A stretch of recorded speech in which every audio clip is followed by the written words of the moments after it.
Mesdames et messieurs, bonsoir et merci de rester fidèles à votre télévision régionale Prestige pour être au diapason de l'actualité d'ici et d'ailleurs. Vous avez raison, la grande édition. Au sommaire, le chef de l'État Macky Sall était hier l'hôte de la ville sainte de Tivaouane. Cette visite entre dans le cadre des préparatifs du Mawloud. Macky Sall a réitéré son engagement pour les foyers religieux du pays. Nos envoyés spéciaux à Tivaouane étaient présents lors de cette visite. Les membres de l'association des tailleurs de Thiès ont eu gain de cause suite aux poursuites judiciaires lancées contre leurs collègues Ngouda Diop. Le tribunal de Thiès a tranché en leur faveur. Et puis l'école polytechnique de Thiès a accueilli hier jeudi le ministre de l'Enseignement supérieur. Cette venue à Thiès est le point de départ des tournées nationales dans les établissements de formation du pays. Le suivi de l'actualité internationale et la page sportive mettront à terme ce rendez-vous d'information. Merci de votre fidélité. Le développement, c'est dans une poignée de secondes.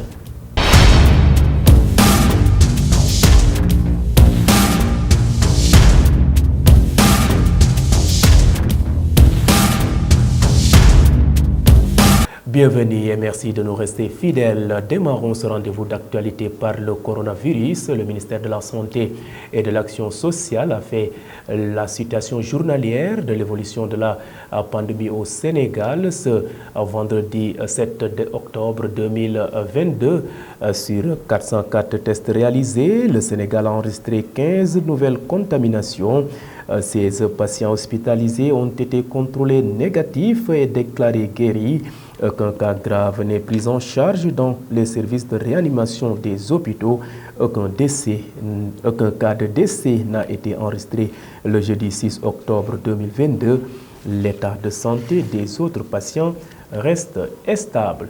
Comme je l'avais annoncé en titre, à 2 jours de la célébration du Mawloudoul Nabi, le président de la République, son Excellence Macky Sall, a effectué une visite hier jeudi dans la ville sainte de Tivaouane. Comme de tradition, chaque veille de Gamou, le chef de l'État effectue des tournées dans certaines familles religieuses du pays. À son arrivée hier à Tivaouane, le président Macky Sall et sa délégation ont été reçus par le khalife général des Tidjanes, Serigne Babacar Sy Mansour.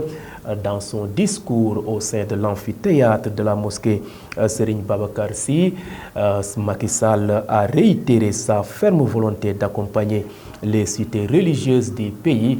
Ces propos sont recueillis par nos envoyés spéciaux dans la ville sainte de Tivaouane, Fatou Fall Gueye, Moussa Mbaye, Cheikh Fall et Hakim. di ñaan yàlla mu teg loxo ci xalifaam bu baax bi nekk fi di suñu wayjur di suñu xarit di sëñ Babacar Sy. Nous prions au bon Dieu de bien protéger le khalife, notre père, notre guide, notre ami, notre référence, Serigne Babacar Sy Mansour. Que Dieu l'assiste et lui accorde une très longue vie. Je viens tout à l'heure de lui en faire part. Il m'a dit que rien n'a changé dans nos rapports, dans nos relations. Ce qui était avant demeure toujours et nos relations continuent. Celui qui arrive à Tivaouane comprendra qu'on est en terre sainte, en terre bénite. Nous avons fait des extensions en eau et en électricité et que vous savez que la ville est en train de grandir. Et il y a des travaux que seul l'État peut faciliter. Et nous avons entamé des travaux ici à Tivaouane et le travail sera continuel. Nous saluons les efforts du khalife à Tivaouane. Et la ville a besoin de routes, d'infrastructures. Nous allons donc redoubler d'efforts. Pour ce Gamou 2022, le gouvernement sera à vos côtés pour vous assister, pour vous épauler et respecter ainsi tous les engagements qu'il a pris.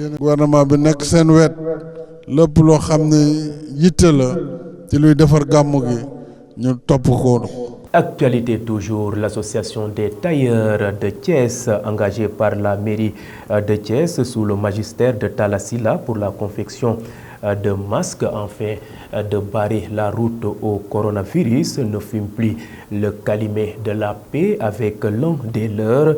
Et pour cause, le sieur Ngouda Diop, qui avait reçu la somme de 13 millions de nos francs CFA versés par la municipalité de Thiès en guise d'avance, n'a pas honoré la confiance portée en lui par ses pairs. Ayant constaté ce manquement de respect à la parole donnée, ses camarades l'ont traduit en justice et ont eu gain de cause. Thierno Kandji, membre de cette association, revient sur la sentence infligée à Ngouda Diop par le tribunal de Thiès. Il est au micro de nos confrères de la RTT TV. Quand la mairie a viré un montant de 13 800 000 dans le compte de Ngouda Diop, Ngouda avait utilisé ses fonds à son propre compte et de ne pas les donner au président de la terre de Thiès pour les répartir proportionnellement par rapport au montant de chaque entreprise. Nous avons également constitué un collectif et allé visiter à ses parents, mais sa famille était avec lui. On a également interpellé le président Gora Hadj, mais nous n'avons pas eu de résultats satisfaisants. Et dans ce fait, nous avons transféré le dossier au niveau du tribunal correctionnel de Thiès. Et vraiment, nous saluons leur travail et nous renouvelons également notre confiance par rapport aux délibérés. Et nous disons à tous les terres de la région de Thiès et au niveau national que le sieur Ngouda Diop a été condamné de payer les 13 800 000 plus une amende de 500 000 avec contrainte par corps et 6 mois d'emprisonnement avec sursis. Et vraiment, c'est une grande satisfaction pour nous. Nous attendons plus par rapport aux amendes. Et également, nous allons continuer les procédures pour qu'il va rembourser le montant de 13 800 et les 500 000. Nous disons également au président Gora Hadj que également les terres de la région de Thiès ont pris la décision de ne plus intégrer quelques organisations dirigées par Ngouda Diop, quelle que soit l'organisation. Et vraiment, c'est une décision ferme qui a été prise par tous les terres de la région de Thiès. Nous rendons également un grand remerciement au président des terres de la région de Thiès, au maire Talla Sylla et à son directeur de cabinet, Ndiaye, qui n'ont menacé aucun effort pour la réussite des terres de la région de Thiès. Et parlons éducation, l'école polytechnique de Thiès a accueilli hier jeudi le ministre de l'Enseignement supérieur et sa délégation. Cette visite entre dans le cadre de l'achèvement des travaux entamés au sein de l'EPT, mais aussi s'enquérir des conditions des étudiants en classe préparatoire. Elle constitue aussi la première phase d'une tournée nationale initiée par le département de l'enseignement supérieur. Le professeur Moussa Baldé, après avoir achevé sa visite, s'est confié au micro de nos reporters Mam Biram Sissekei et Fatou Kenyan. Ma visite concerne spécialement les classes préparatoires aux grandes écoles. Vous savez, le président de la République avait instruit le gouvernement d'ouvrir au Sénégal des classes préparatoires. Donc aujourd'hui, je suis venu voir si toutes les conditions sont réunies pour qu'on puisse effectivement faire la rentrée de ces classes préparatoires. Et je voudrais d'emblée dire que je suis très satisfait de ce que j'ai vu parce que j'ai visité les locaux pédagogiques qui sont fonctionnels, j'ai visité les locaux qui doivent abriter les étudiants, c'est-à-dire leur logement, leur restauration. J'ai trouvé aussi que c'est opérationnel. Donc nous avons les locaux, nous avons les laboratoires qui sont quasiment tous équipés. Donc nous avons les locaux, nous avons les étudiants et de très bons étudiants, tous mentionnent très bien ou bien. Nous avons le corps professoral, donc on peut dire que tout est fin prêt pour ouvrir les classes prépa ici à l'école polytechnique du Thiès. Je voudrais d'abord profiter de l'occasion pour remercier tous les gens qui sont impliqués dans ce projet, la direction générale de l'enseignement supérieur, la direction des constructions, le directeur de l'école polytechnique qui est vraiment notre hôte ici, le directeur de l'école polytechnique qui est le coordonnateur de ce projet. Vraiment, je voudrais féliciter tout le monde et notre partenaire français.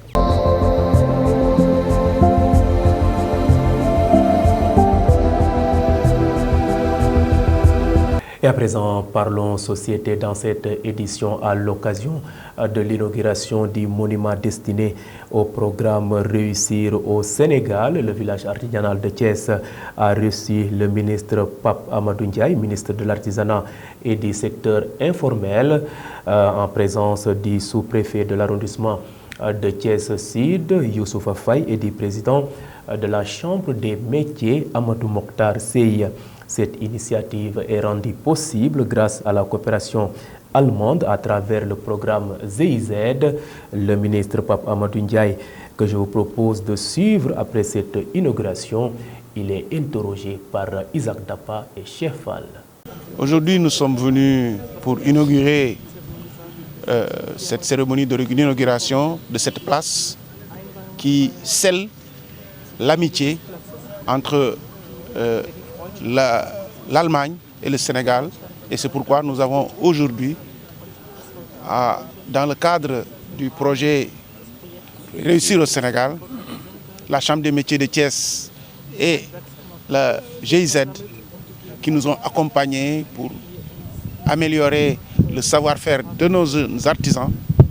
Et c'est dans ce cadre que nous sommes venus aujourd'hui remercier encore une fois nos partenaires qui aujourd'hui est venu être représenté au plus haut niveau par Madame le ministre d'État, Madame Hummel, pour inaugurer cette place qui scelle l'amitié entre l'Allemagne et le Sénégal, mais également entre la ville de Thiès et l'Allemagne, qui est une longue histoire d'amitié. Si on sait qu'avant, la ville de Thiès était déjà reliée à Zolingen et beaucoup d'actions ont eu lieu entre l'Allemagne et le Sénégal et qui ont été confortées aujourd'hui par ce projet GIZ, ce projet Réussir au Sénégal. Et c'est également pour nous l'occasion de demander à l'Allemagne d'étendre cette réussite, cette victoire thiessoise, l'étendre à l'ensemble du territoire sénégalais, afin qu'on puisse avoir ces mêmes projets dans les autres régions du Sénégal qui, j'en suis persuadé, l'attendent avec impatience.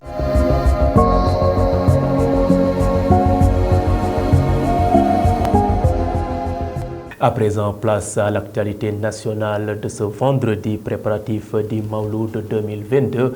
Le ministre de la Santé et de l'Action sociale, Dr Barihama Ngom Ndiaye, s'est rendu hier dans la cité religieuse de Medina Baye, nous dit Mambiram Sissé-Gueye. Le président Macky Sall s'est rendu à Tivaouane ce jeudi 6 octobre 2022 en prélude au Gamou qui sera célébré le samedi 8 octobre 2022. C'est la première visite du chef de l'État dans la ville de El Hadji Malick Sy après la pose de la première pierre au mois de juin dernier de l'hôpital de niveau 3 pour un coût de 46 milliards de francs CFA. Cette infrastructure moderne viendra renforcer l'important volume d'investissement sur place. En effet, de sa ferme volonté de soutenir l'exercice des cultes pour le confort des populations avec le souci permanent de renforcer l'exemplarité du dialogue interreligieux, facteur de stabilité durable du Sénégal. Le président de la République Macky Sall a initié en 2014 un programme spécial de modernisation des villes religieuses du pays, une initiative consistant notamment à doter les différentes cités d'infrastructures ultra-modernes et de qualité. Un des plus grands foyers religieux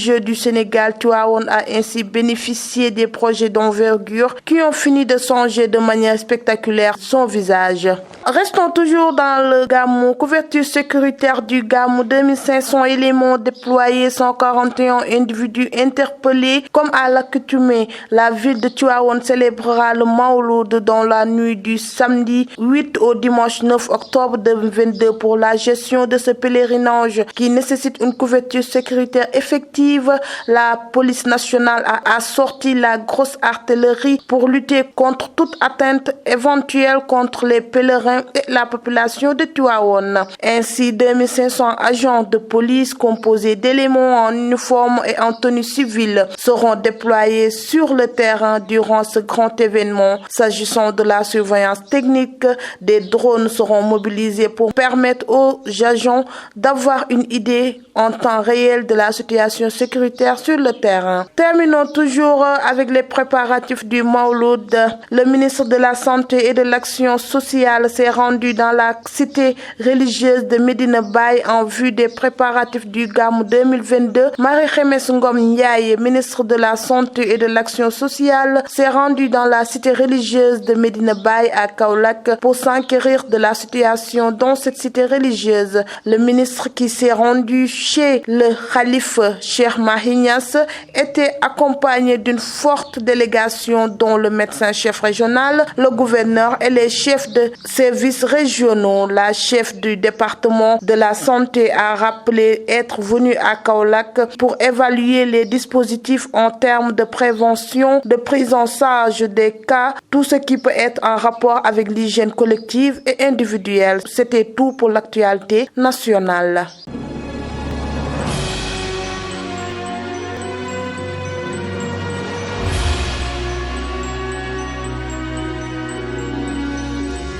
Et sur l'international conflit dans le Haut-Karabakh, l'Union européenne a envoyé une mission en Arménie pour aider à délimiter les frontières avec l'Azerbaïdjan. L'actualité internationale, c'est avec Ramatoulaye Sissé. Nous démarrons l'actualité internationale à Washington. Les hélicoptères de l'armée américaine ont mené dans la nuit du mercredi 5 au jeudi 6 octobre une opération dans un village tenu par l'armée syrienne proche de la ville de Kamishli, dans l'extrême nord-est de la Syrie. Il s'agit de la première opération américaine de ce type dans une zone tenue par le gouvernement depuis le début de la guerre en Syrie en 2011. Selon l'Observatoire syrien des droits de l'homme, une personne a été tuée et plusieurs autres capturées par le commando américain. L'Union européenne va envoyer une mission civile en Arménie, le long de la frontière avec l'Azerbaïdjan, pour établir la confiance entre les deux pays et contribuer à la délimitation des frontières, ont annoncé vendredi 7 octobre les parties prenantes à l'issue d'une réunion quadripartite par la France à Prague. La mission débutera en octobre pour une durée maximale de 2 mois. Et enfin, pour préparer les négociations formelles de la COP27 à Sharm el-Sheikh en novembre prochain, 3 jours de discussions climatiques, dont 2 entre les ministres de l'environnement du monde entier, se sont tenus à Kinshasa cette semaine. Après une COP26 décevante à Glasgow, les attentes sont fortes pour faire de la COP27 égyptienne une réussite. Mais le contexte de la guerre en Ukraine et les difficultés économiques qu'elle entraîne ont donné à la pré-COP de Kinshasa une tournure particulière. Mesdames et messieurs, c'en est tout pour l'actualité internationale.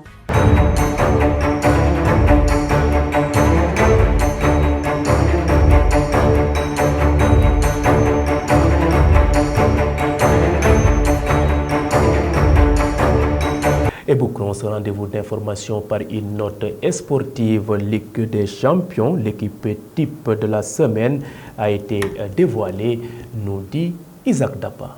Actualité sportive, décès du ministre Daouda Faye, l'hommage touchant du président Macky Sall. Suite au décès de l'ancien ministre des Sports, El Hadji Daouda Faye, le président Macky Sall a rendu un vibrant hommage aux disparus. Il loue les qualités de celui qui a été de son vivant une figure de proue dans le sport. Dans un tweet, il écrit « J'ai appris avec émotion le décès de El Hadji Daouda Faye Vava, ancien ministre des Sports et ancien maire. Je rends hommage à un homme exceptionnel et à une grande figure du sport. À sa famille et au monde du sport, je présente mes condoléances les plus attristées. ASC Saloum, Mamkor Faye remplace Moustapha Seck sur le banc. L'ASC Saloum de Kaolack a un nouvel entraîneur. Il s'agit de Mamkor Faye, directeur technique régional. Il succède ainsi à Moustapha Seck qui de son côté a pris les commandes de l'US Ouakam. Le nouvel entraîneur n'est toutefois pas en territoire inconnu car il a conduit l'équipe dans le passé. Il aura comme assistant Djadji Sall. L'objectif de l'équipe fagnon de la cité de Mbossé Koumba Djiguen est la montée en Ligue 2. Ligue des champions, l'équipe type de la semaine dévoilée. L'UEFA a dévoilé l'équipe type de la 3e journée de Ligue des champions disputée mardi et mercredi. Sadio Mané y figure sans surprise après sa belle prestation contre le FC Victoria Plzen. 5-0, marqué par un but et une passe décisive. Voilà ce qui met fin à la page sportive. Merci donc à vous Isaac Dapas pour cette note sportive. Mesdames et messieurs, c'en est tout. C'était le rendez-vous de l'actualité de ce vendredi 7 octobre 2022. Vous étiez trop nombreux à nous suivre à l'étranger grâce au réseau IPTV et d'autres optent pour nos différentes plateformes, à savoir le site d'information www.precises.com, les pages YouTube et Facebook Live. En tout cas, chaque jour, votre fidélité fait notre fierté. Merci et bonne fin de soirée.